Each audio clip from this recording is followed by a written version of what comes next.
Hi everyone, Liz from Liz and Annie here. I'm making this video to kind of give an overview now that we're about midway through spring quarter in our remote teaching at UCR of the different options that you have for recording your course content, potentially your lecture meetings, whether synchronously or asynchronously for your students and your classes, because for a variety of reasons, I feel like I have gotten really familiar with a lot of different techniques. So after I've done a few of these for a sustained period of time, I have some opinions and I have some recommendations to kind of save people the trouble of reinventing a wheel if they are going to be teaching remotely for the first time, maybe later this year in a summer session or potentially even in the fall, depending on how things go for the UC system and for universities in general. So I am teaching 2 undergraduate classes right now, one of which I am doing synchronously, which means I have the class come to my Zoom room for a meeting at the scheduled class time where I share my PowerPoint, I deliver a lecture, I record it while I'm doing that in the class meeting time, and then I put the lecture video online for all of the students in my class, whether they attended in the morning or they didn't, to watch as many times as they might like. So that's how they're studying and making sure that they're prepared for the exams and the assignments in the class. So that's like one approach. Another way I have gotten really comfortable in creating and uploading and sharing video content is these tutorial videos that Annie and I have been doing. So that's a different approach than what I'm using for any of my classes that I'm instructor of record for this quarter. So I am not using YouTube to distribute any kind of like class related information. So instead, I'm recording my lecture materials, my class materials in other ways, making those videos available to my students through iLearn, through our Blackboard LMS on this campus. So my students have to access the course iLearn page to be able to get the lecture, the link to the recorded content, whether they attended the Zoom meeting in the morning when we have the synchronous class or not, doesn't matter. So one thing to know, I guess, thinking about all the different options that you have for making your lectures, your classes available to your students, is that we do need to make sure that you have some mechanism in mind or a plan for how you're going to enable closed captioning of your lecture videos if you decide to post these kinds of videos. So if you upload to YouTube, and so this is true for all the stuff that Annie and I have been posting, YouTube will automatically close caption it, and it's not perfect, but it's not terrible, so it kind of gets the idea across, and we could go in and edit that if we really wanted to. So we haven't been doing that for any of our like how to get good at Zoom videos, but if you were doing it for a class, you might want to be a little more diligent about making sure that the transcript reflects what you actually said. I use Zoom to record my synchronous class meeting precisely because Zoom will generate, if I record to Zoom's cloud and I ask for an audio transcript, Zoom will generate the closed captioning track for me and embed it into the video so that once all that processing is done on Zoom's cloud server end, I can just give my undergraduates, my class, the link to that video that already has the closed captioning embedded in it. So I'm not going to play chunks of lecture video or anything. I just want to show you the different, like, not the different formats, because it's all a video format and they can download it from iLearn and watch it offline. They don't have to be connected to the internet to like stream the video or anything like that. But I do want to show you, let's see if, yeah, okay. So this, I'm not going to play it, but this is like a screenshot of what my synchronous class recordings look like. So this is what it looks like if you are asking within a Zoom meeting for Zoom to make a recording of the meeting. So I'm sharing my screen with all my students. When I am doing that in the actual meeting, I see something a little bit different. And every individual student or attendee in my meeting sees whatever they like. So they don't have to see my image floating next to the slides or my image at all. They can hide all of the video views. I'm the only person in this class who has my video on. So they don't see other students. They don't need to have their video on to participate in the class. But this is actually the output that it records, just so you know, is a little bit different, both from what you as the instructor see as you're recording, as you're broadcasting, and what your students see or can see, depending on how they have their screen set up while they're attending your lecture. So this is what it looks like, and this is okay. So it's mostly my full screen shared, like not presenter view, but like full screen mode, presentation mode, PowerPoint slides, which is why that's taking up most of the real estate in this window. And then Zoom will like float my thumbnail of my video in a top right hand corner of what it's creating for the output. So you can see, I won't play it again because my everything's being very laggy on my end today, but you can see like this is a long video. This is the entirety of the recording of a class plus like 10-15 minutes that I stick around at the end to ask or to answer any questions that my students have asked me in the chat or want clarification on after I'm done lecturing.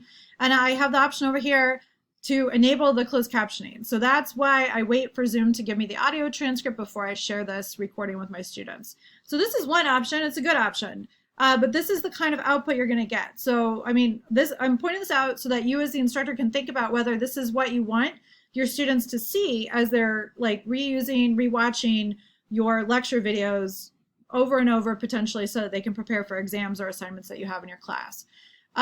This is what, just to show you, although you don't really need to see this, this is the email that Zoom sends me when it tells me my audio transcript is ready. So I can come down here and I could just go like this and grab the link and share it through my iLearn site, but I also want to download this, put it into my unlimited R drive storage space that I have as a faculty member so that I also have a copy of the recording. It doesn't just live in Zoom's cloud.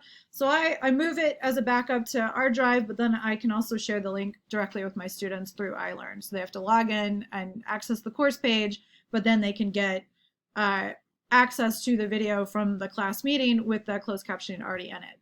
Okay, now for my other undergraduate class, I'm actually doing something different in terms of the way I'm recording the videos. So for the other class I'm teaching is an introductory class, and so I had a lot of pre-existing videos that are partial lectures because I have taught an online-only version of the introductory class that I'm currently teaching in the past. So it's kind of a different realm we're in now. It's not meant to be a fully online class, and I also had a lot of updates I wanted to make to that intro class as I moved forward. So the fact that I'm teaching it now in a remote quarter, in a remote format, gives me the opportunity to supplement everything that I had existing, that I had pre-made, with additional recordings. So that's why you can see, like, even in what you see on like the screen grabs or the still shots here over on the right-hand side within the folder for this course, that I have for this week's lectures that my students are seeing. So the way I do this in this class is not to provide the lecture content synchronously, but I do make all the lecture videos that I've pre-recorded available at the class meeting time. So students can still log into iLearn at this class meets in the afternoon. They can log in at the beginning of class time. All the lectures appear for the first time whenever class would begin. They can start to watch them. They can watch them and take a break and come back later, whatever they need to do, it doesn't matter. So they have those available after the scheduled class meeting. But you can see that there are different kinds of videos that I have here. So I don't want to pull these up because, again, my system's being really laggy. My internet's being pretty slow today. But there are a couple like these two down here that I recorded a long time ago, and I did that actually in a studio on campus at UCR. So that was with a green screen behind me, an AV expert kind of helping. I had a professional mic. The sound is really good on these. The green screen meant that my slides could appear behind me, so it looks like I am standing like I would stand and lecture in front of a normal classroom, but I'm like superimposed on top of my slides. So I have some lecture videos pre-existing that I can use for the class I'm currently teaching remotely. So I'm pulling a lot of those, but then I need to supplement some of the stuff that I covered. And I don't love the way, so what I showed you already, I don't love the way a Zoom recording of a lecture makes my image as the instructor so small. And I've had a lot of students kind of spontaneously reach out or come to office hours this quarter and say that they appreciate their professors who are either making sure that they're on video when they're doing the lectures or are doing synchronous presentation of lecture videos so that students can actually see faculty and can see their instructor and can engage a little more dynamically with what's going on. So this is a totally fine way to like make your content available, of course. You could also choose to have no video of yourself displayed, and they would just hear you speaking and lecturing in addition to seeing the slides, however you chose to advance them in the meeting. I have that same option when I am creating additional lectures for my asynchronous class. But what I decided to do, let me see if I can get this to open without too much lagginess. I decided to take my existing PowerPoint slides for this and make a PDF out of them instead of trying to display them. I'm going to pause this right away. And then I have my screen split. So the way I'm recording this is to have my PowerPoint saved as a PDF. So I have one slide showing at a time as the slide on half of my screen. My Zoom room, I'm in my Zoom room to get this video, or the video that I'm showing you over here. I'm in my Zoom room. I have the meeting locked and I have that on the other half of my screen. And then I'm capturing everything that's happening in my entire display, my entire desktop. With another program called Screencast-O-Matic, which is actually what I'm using right now to show you this, like basically inception of like a video within a video within a video thing that I'm trying to demonstrate right now. So you could record within Zoom, you could record with anything that you like. PowerPoint has a way actually for you to record yourself, like at least speaking, while you are also going through a slide deck, giving a presentation. So that would be a way you could make a recording. I'm really comfortable with this Screencast-O-Matic thing. The thing to keep in mind is it will cap you, the free version will cap you at 15 minutes, but that's actually a good reminder that you should make lecture chunks for pre-recorded content pretty short so students can get through them and can take breaks in between things.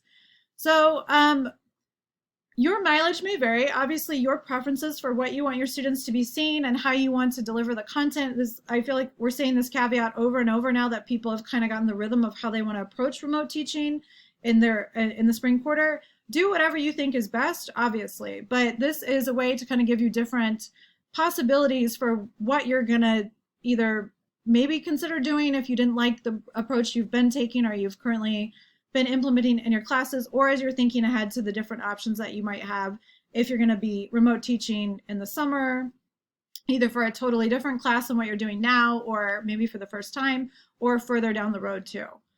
Okay, so I think that's everything I wanted to show you, just the different display options in particular that your lecture videos end up having that your students can see.